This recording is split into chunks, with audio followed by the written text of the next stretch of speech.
आज राष्ट्रीय क्रीडा दिन। हॉकीचे जादूगार म्हणून विख्यात असलेले मेजर ध्यानचंद यांच्या क्रीडा क्षेत्रातल्या असामान्य योगदानाचा गौरव करण्यासाठी त्यांचा जन्मदिवस हा राष्ट्रीय क्रीडा दिन म्हणून ओळखला जातो, साजरा केला जातो। भारतानं 1928, 1932 आणि 1936 या 3 ऑलिम्पिक स्पर्धांमध्ये सलग सुवर्णपदक जिंकलं। या तीनही वेळा मेजर ध्यानचंद यांचं या विजयात मोलाचं योगदान होतं।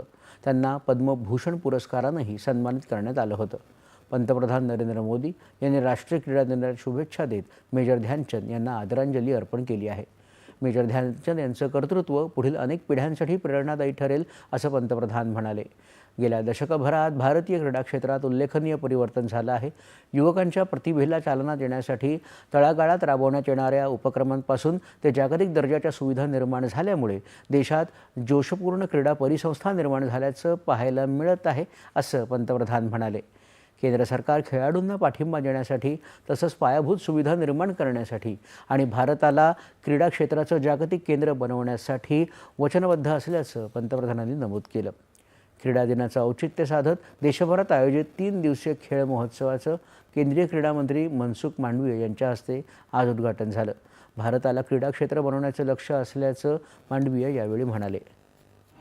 देश एक स्पोर्टिंग नेशन बने, इस दिशा में कार्य का प्रारंभ हुआ है। खेल महोत्सव के माध्यम से देश को संदेश देना चाहते हैं कि चलो हम सब लोग खेलें, हम सब लोग खिले, देश को एक स्पोर्टिंग नेशन बनाए। देश जब विकसित भारत बने तब हम दुनिया के 1 से 5 क्रम के स्पोर्टिंग नेशन में भारत का परचम लहराता हो, एक कार्य करने के लिए ये प्रारंभ हुआ है। मुझे आज खुशी है, देश के लाखों युवाओं ने आज खेल के मैदान में आके खेल को जीने का प्रण लिया है। ये देश के भविष्य के लिए बहुत अच्छा है। त्याआधी मनसुख मांडवीय यांनी दिल्लीतल्या मेजर ध्यानचंद स्टेडियम इथं असलेल्या मेजर ध्यानचंद यांच्या पुतळ्याला पुष्पांजली अर्पण करत आदरांजली वाहिली।